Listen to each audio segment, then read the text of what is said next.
I often get asked what I do with the punch outs that are left over from making my coin rings. This one is clearly Texas, and today I'm going to turn this into a stacking ring, and I'm going to show you how that's done. I'm going to use this 16 gauge sterling silver wire to make the band, and I'm making a size 12.5. Because this wire is so thin, we're going to go a quarter size smaller. So we take the inside diameter plus the wire thickness to get 22.9 times pi to get 71.9 millimeters of wire.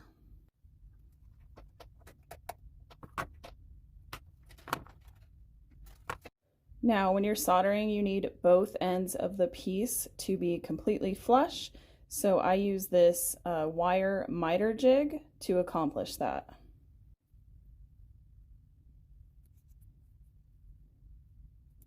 Part 2 of turning this Texas punch out into a stacking ring. I have my sterling silver wire in my miter cutting vise, and I'm going to make both ends flush.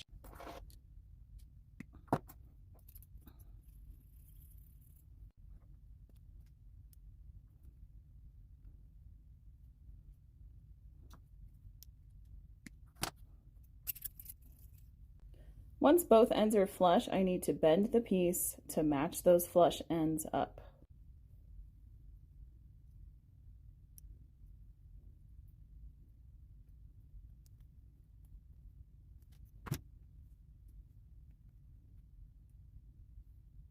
One of the hardest parts of making these stacking rings is getting your front piece straight the way you want it, so I always mark the piece before I get to soldering.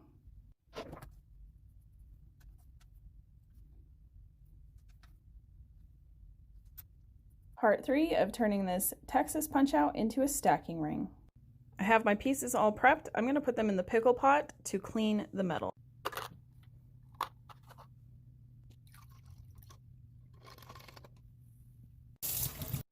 Next, I'm going to fire coat this punch out. That will keep it from discoloring.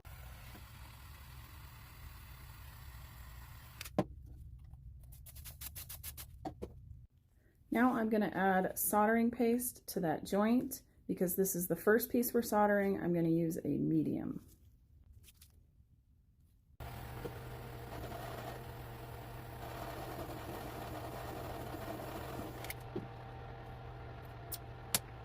Now I need to get it back into ring shape, so I'm going to hammer it on this steel mandrel with a rawhide mallet.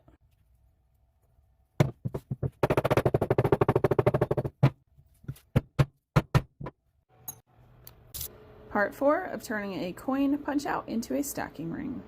For this part, I'm going to use soft soldering paste.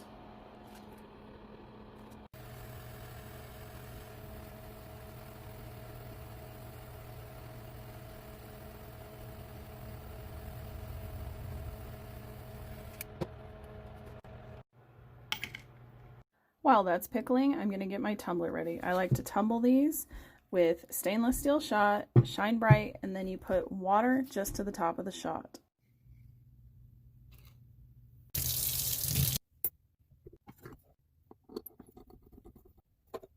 And now I tumble it for 45 minutes.